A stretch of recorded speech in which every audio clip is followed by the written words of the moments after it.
Welcome to the Art of Hitting channel. Today we got a great one for you. We got we have Ken and Bret Van Bogart. Step in the dugout with the two giants of softball instructions. On this week's episode of the Dugout podcast, we're bringing you an unforgettable conversation with Ken and Bret Van Bogart, the dynamic father-son duo behind the Swing Makeover Series, a YouTube phenomenon with over 12.3 million views, 25,000 subscribers, and 457 game-changing videos. Meet Ken and Bret up close and enjoy. This will be a two-part series broken down for your convenience. Welcome to the Dugout, boys. Put your hand in here. Yeah, let's go. We got a great one for you today, man. We got Ken and Bret Van Bogart, right? Did I say it right? Yes, sir. Okay.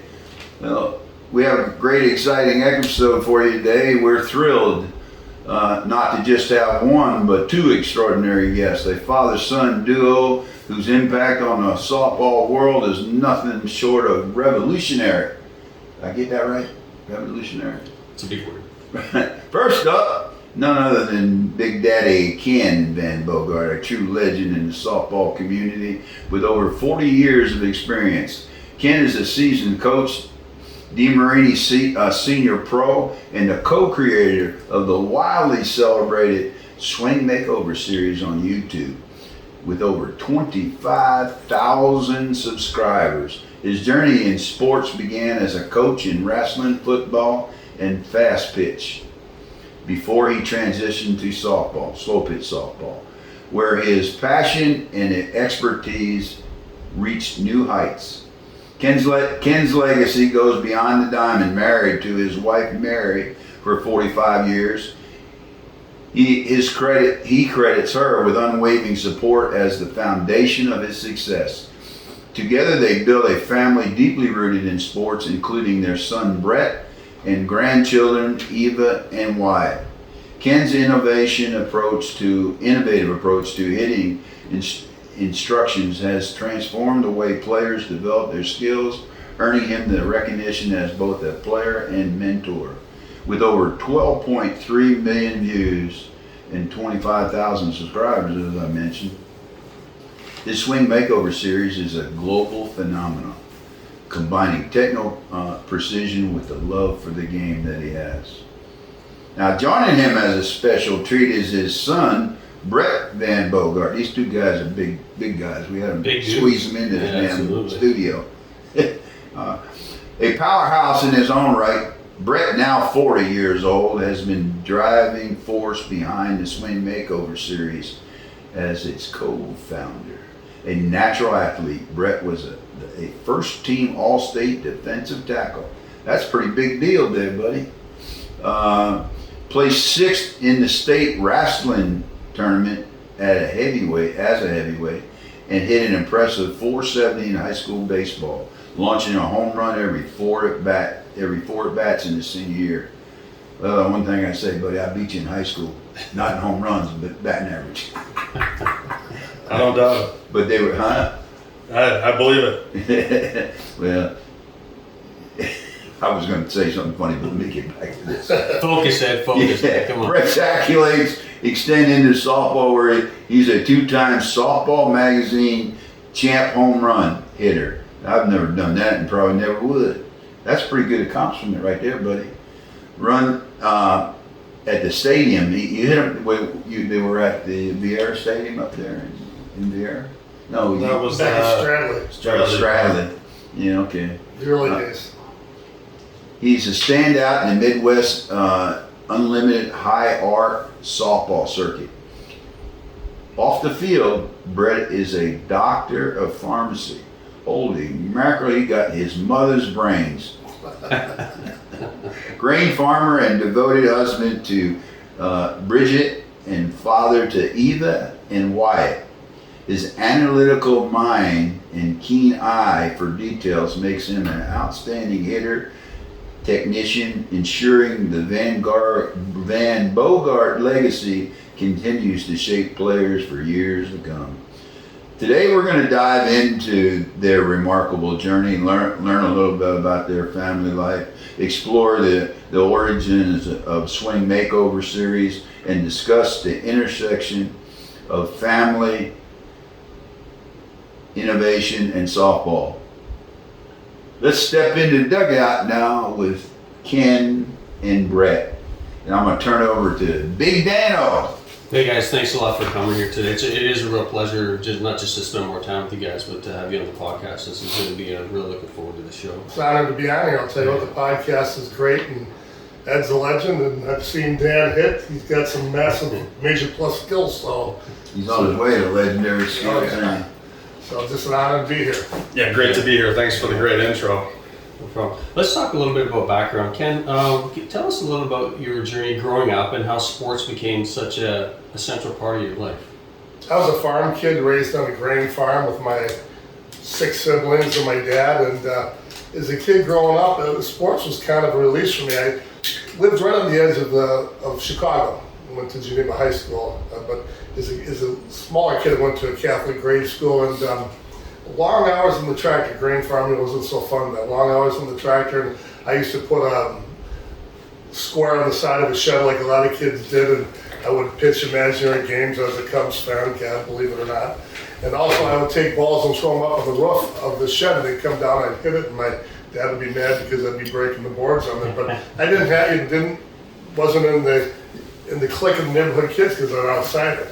And eventually moved on to, when I played football in Geneva High School, moved on to a small school in southwest Wisconsin. My dad moved up there, bought a farm, and my grandfather, his dad actually said, "You'll be broke in 5 years." Isn't that a hell of a thing to tell a guy moving? He thought Wisconsin was a frozen tundra, but actually the temperate belt for farming went into southwest Wisconsin. So we ended up there. I went to a small school, and I was athletic. I was 6 foot 215 in high school. I played football, was an all area player as a senior, and then went out for wrestling halfway. Wrestling was in its infancy, so I went out halfway through my junior year, and I think I was 22-3, but I didn't make it to state. It was one class, and a lot of things stuck in my craw later on. I think that motivated and drove me.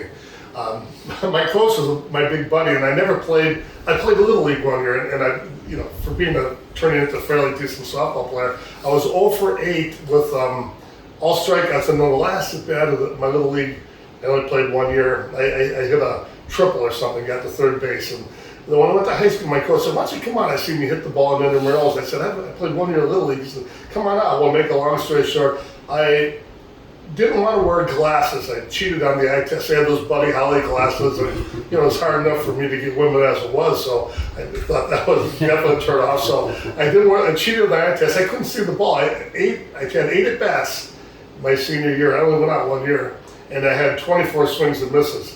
And the last game, he said, we'd beaten the guy. He said, it wasn't the last game, it was the last game I played. Did I calculate that right? You didn't hit a damn ball? No, I didn't hit a ball, but I didn't get cheated on the swing side. Sounds like you and I started out right at the same level, but that's another story for a different time. Go ahead. Well, you put me in the pitch in 2/3 of an inning, I gave up a 12 earned run. So those are records that still might stand in Wisconsin. So here's what I did. It was a small school. I went from a school of 400 in Geneva in a class to 40 or 50. And I folded the uniform up, put it on the seat of his car, and nobody ever talked about it for years. So, those things always kind of drove me. I wanted to play.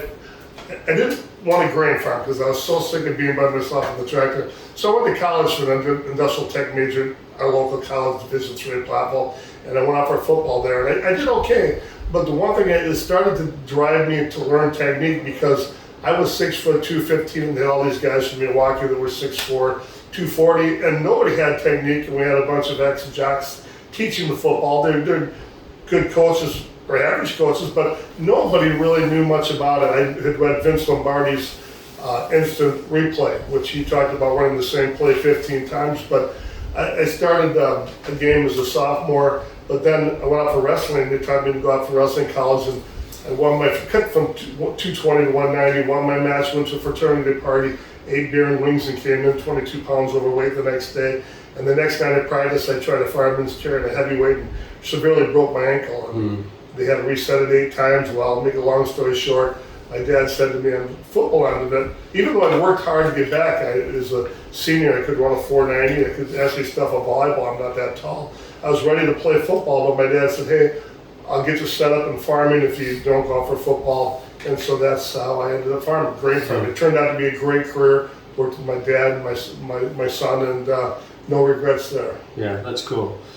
Brett, other than the low threshold that Dad set for you for Little League, what was it like growing up in a family where sports was such a big deal?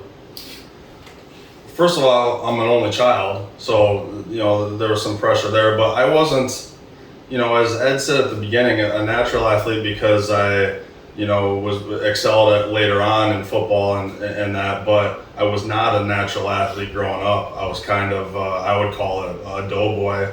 I was interested in playing sports, but I was not a very good natural athlete. I was not fast.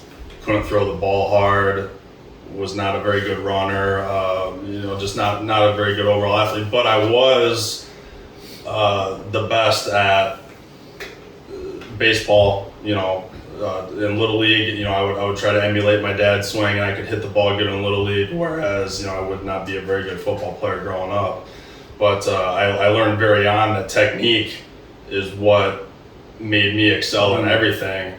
And starting off, how many swings I've seen of the pros back in the day. I remember watching the VHS tapes like the Smoky Mountain Classic with like Hank Garris. I remember, and then the Wendell Ricard Wendell Ricard had an instructional video that I remember watching a lot, and then I got to meet him one day, which was pretty cool. And then the Steels video, of course, that started everything with the technique. I even remember from the Steels video talking about point A to point B, kind of just, going from the hands back out to full extension. And while, that's not a highly technical thing, it's better than just saying, well, get your hands through it or get your hips through it. I heard a lot of non-technical stuff from my coaches coming up, whereas talking with my dad and working with my dad, it was always very technique driven, and that's what really put me over the top until my body. Let me stop you just there for a minute. I just want to interject something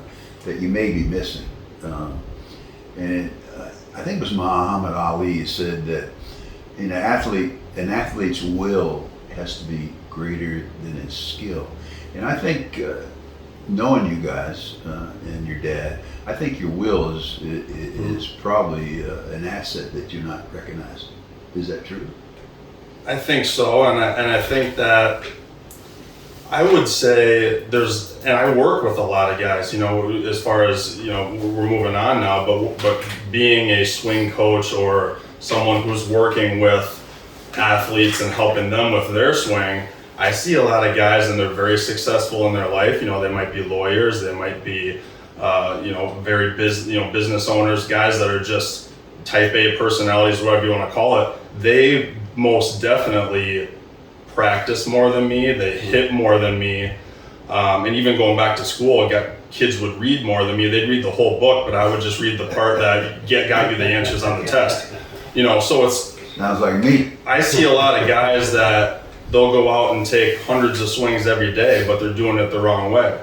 And going to the Vince Lombardi quote, if you're not practicing perfect, then you're not, then you're just wasting your time essentially. So I get questions where people will say, how many reps should I be doing, or how many drills should I be doing each day? Well, if you're not doing them correctly, I agree with you, Ed. The will and the drive, you have to have that so that you're not just a lazy person or a lazy athlete. But if you're going out there, and maybe in the gym, that's a really good accolade. You can go to the gym every day. If you're a gym rat, you're probably going to put on muscle and you're going to gain speed and agility just because there's technique there too, believe me. But it's easier to gain there. But you can go out and just take swing after swing after swing. If you're not doing it correctly, you're actually making yourself worse, Yeah. But in gym, you probably can accidentally get big and strong. You're right. Ask Dan. He's the resident physical fitness guy in the art of hitting, and he works out seriously, and you better do it right, just like you're saying. You're spot on with that analogy, I believe. Don't you, Dan? Yeah, absolutely, for sure. Yeah. Well, you take your God-given ability, that only takes you so far where you're dealt to. Yeah. And you can either improve technique and you can improve your training. Yeah. And the nutrition was a big deal, which Bret went through. I'd make Bret run to school every day, but instead of running miles, like when I was in college, guys would run 2 miles a day. I ran sprints all the time with plyo, stuff like that, to try to build myself up. And so with Bret, I had him run sprints, 40-yard sprints before school, run to school rather than take the bus to school. And we put a gym out in our garage and we set up a hitting net, stuff like that. But the nutrition too, a lot of kids are small, and Bret got up to 6'3", 240, I think, as a senior for football. And I made you drink, eat an energy bar, stuff like that, because if you went through and looked at the school nutrition, it was bad, Yeah, absolutely. Well, for two guys who say they're not natural athletes, and to see how you guys hit now, it's a testament to your formula for making it work, because you were both outstanding. I think that's I think they're being modest among men. I think natural athlete.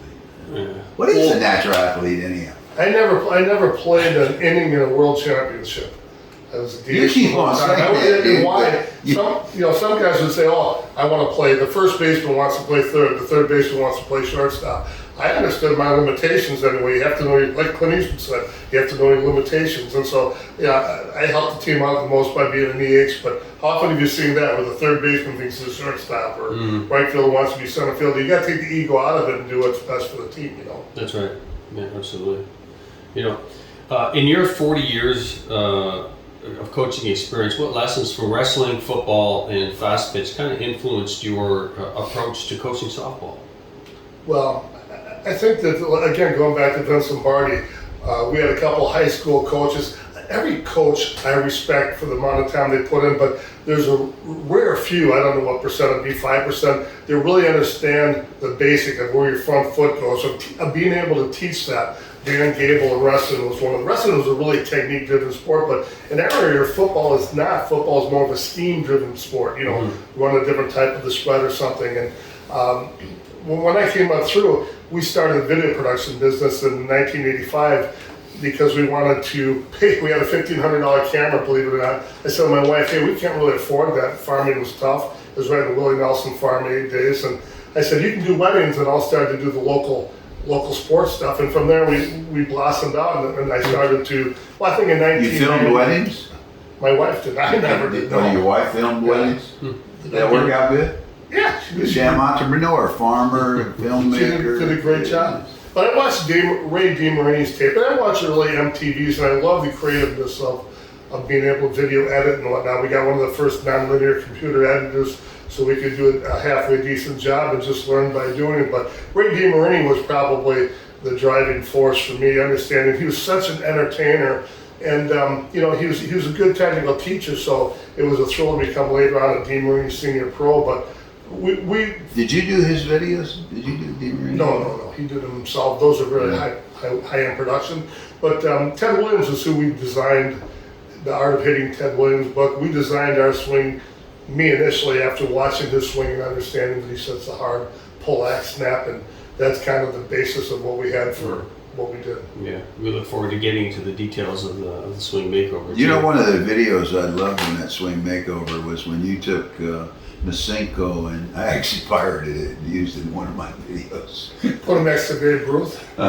Put him next to Babe Ruth. Yeah, put him next to that. That was brilliant and well done. I was like, I watched that before I really knew you all that well, and I said, that guy's knows something. Well, the interesting thing on that is you take Ted Williams, Babe Ruth, Henry, and all the guys that had great average and power, Mickey Mantle, and they all had a great natural swing. I see that in a lot of pros. Nobody ever taught them they had a great natural swing, not to say they didn't work at it at the time. It just made sense that an athlete that's a good athlete will pick up a bad swing and better than us. And once they started getting the 70s with Rainiac and Lau and that, they started to teach us drag the elbow up, and they changed it into a different style of hitting. Of course, the strike zone changed and went lower too. But if you go back and compare Babe Ruth to the top softball pros, or Mickey Mantle or any of those guys, it's the same thing. It's a coil as you stride, a rotation, and a snap. It's interesting to see that. He was swinging a 50-ounce bat. Dude. Yeah. Oh man. Bret, you've achieved so much in multiple sports. How have your experiences shaped your role as a hitting technician? I think once again it just goes back to that technique drives everything, and we were talking earlier what really makes a natural athlete. Well, it's kind of like what makes a good coach too, and I don't think that the guys that can pick up the bat and just go out there and do it, and when I say without thinking about it, I'm sure they're thinking of something generally, but I think there's guys that can get up there at a very elite level and they can just swing and hit the ball, and they don't necessarily have to. If they go into a slump, maybe they struggle more. Charlie likes that. Yeah, That's my dog Charlie barking in the background. We got a low budget going on here. I think the reason that I believe we're good at teaching guys how to hit and all different kinds of athletes is because we had to work on it. And me specifically had, I wish I could shut it off sometimes. It's I can't watch really a baseball game and just sit back and enjoy it. I'm always analyzing the swing. Even if I go out and play golf or anything else, everything's always a technique driven thing. But that's what helps me when I'm working with somebody, be able to teach them the technique and not just give them something that was handed down to me from coach to coach to coach. I think there's a lot of cliches and non-descriptive technique things, and some stuff that doesn't make a lot of sense in the baseball, coaching world or the swing world that we've tried to simplify, and it helps out a lot. But going from sport to sport, whether it's football or wrestling or baseball or softball, it's all technique driven. And if you're working on technique in one thing, whether it's just golf or anything or any kind of hobby, it filters over into the other sports as well. Yeah, no, that's a good take. For a question for both of you, as a father-son duo, how has working together strengthened your bond and influenced the Swing Makeover Series? Well, I guess I'll start. We've always had a good relationship from the start. Being an only child, I was not a overbearing sports dad. I don't think. We just always looked and talked to each other about what's the best way we can improve technique, right? I got a wrestling mat put into a room in our house, a 2-inch wrestling mat, so we could practice in the morning. And anyhow, as that said, the will, you have to have a passion for it. What I love about you guys, you have to have a passion for it, and the passion lets you put in long hours working on something. And I think from that aspect, we've always got along well. We've been friends as well as father-son. So yeah, I mean, you had a wrestling mat in the house. One of the rooms had a wrestling mat. He had a pitching machine out in the hay mow, surrounded by hay bales and a net. One of the old, a good pitching machine, but had that. I would hear that going every night, and then brought football pads and helmets home from school to work on them at home. It's not something where you can just do a few reps per day. It's almost like, if you want to be good at something, you wake up in the morning, you're thinking about it. I remember even, I mean, today, we're in the car, how safe it is, I don't know, but constantly, my dad's taking his hands off the wheel and going like this. I remember that since I was 5 years old, seeing that, it's always constantly talking to someone on the phone about the swing or doing this. And if you don't have, and I don't have the drive that he has, I try to get there, but he just has a very technique driven, specifically for softball, but then that filtered down into my high school sports, and that being able to learn from him, and that really without him I would have just been in the mix with the rest of the kids, and the good athletes kind of rise to the top, and the kids that don't figure it out technique wise kind of fall to the wayside. Well, that's pretty good. That's a lot of support. I didn't have that kind of support. That's a neat little background story for sure. Father just said, "Get out there and play, Dano." No, he didn't. He said, "Get to work." I had to sneak. Oh, that's right. You had to work. I think it can go both ways. You have a supportive person who really works with you, and that might be overbearing and it could push them away, or that really supports them and makes them really good. Or if you don't have a lot of support at home, if you're a driven person, it almost it can make you even better. So I think it depends on the individual. We played about 15 years together on the high arc circuit, and Midwest has that. The what circuit? The high arc. They can throw it up to as high as high one. arc. Oh, high arc. ASA played it 1 year and they hated it back in the 80s. Yeah, we played it down here. Yeah, but I struck out 3 times in a row on 9 straight pitches. It's tough, and anyhow, but we had an opportunity to bat back to back and play together. You know, we're more like teammates than anything else. We're both competitive as how we play co-ed, and the women would hate us because we're so intense and wanted to win all the time. But that's what drives you, you know. Yeah. Ed wants to get into how you got involved in softball. Well, we ran over a lot of the questions that I had here, but let me spin off some and that one right there in my mind. You know, I had to track and I got off the track, but I wanted to. We're talking about the Swing Makeover Series, and it's a very creative idea. And I don't know if you ever mentioned in what you were talking, you were all around the Swing Makeover, but what motivated you to say, hey, softball needs some videos on the technical aspects of softball?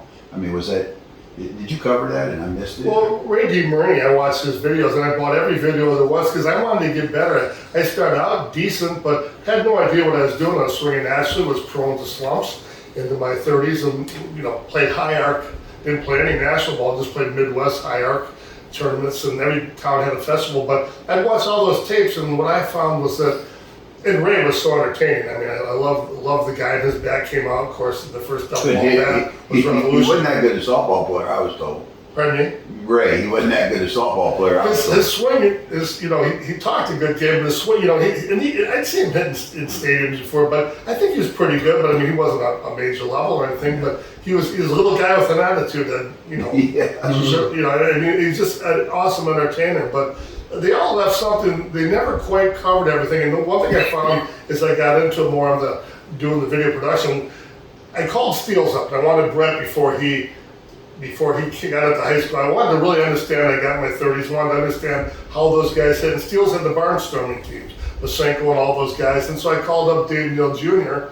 and I said, hey, I'll come down. I have a video production coming up. Produce a tape for you called The Home Run. They sold, I heard 100,000 copies of it. They sold it, and you got it. This was back in the 90s. So I said, I'll come down, you sell it. I said, and what I'll do is, I just want the experience of working with these guys. Trying you to get no commission. And this is your first one?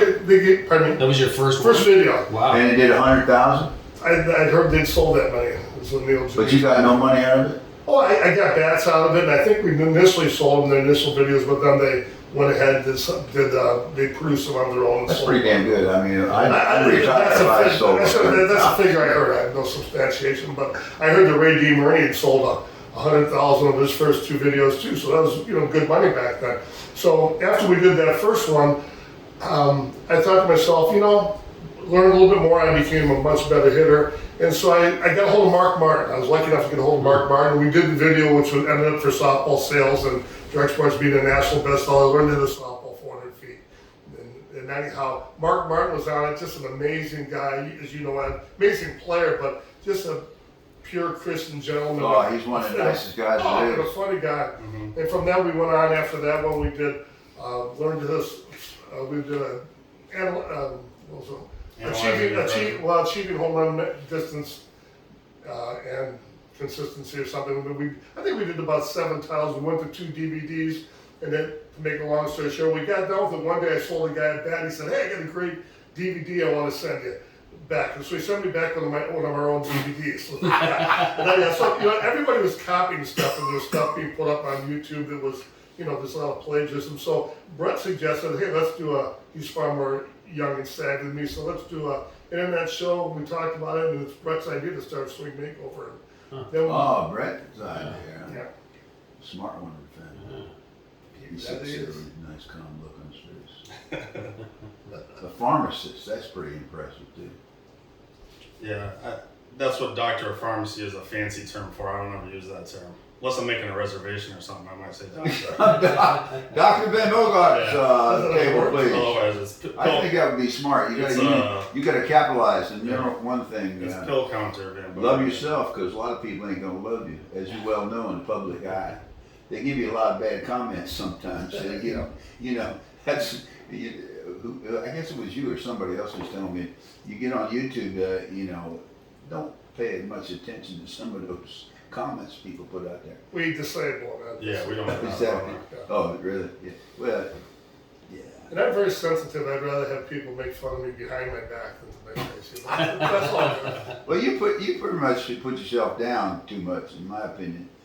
You offer a lot and gave a lot, and dude, you got a lot. I didn't realize you sold that many. I'd be, hey man, I sold 1,000 videos.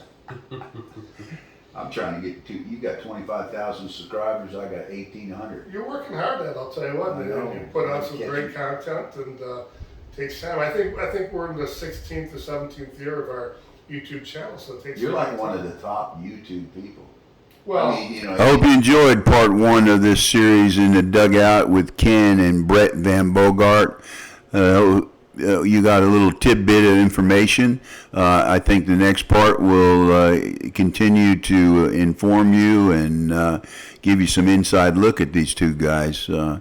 Very nice gentleman, father, son, accomplished hitting instructors. Please hit subscribe and help this boy out. I'm way behind them guys. Help me out. Subscribe.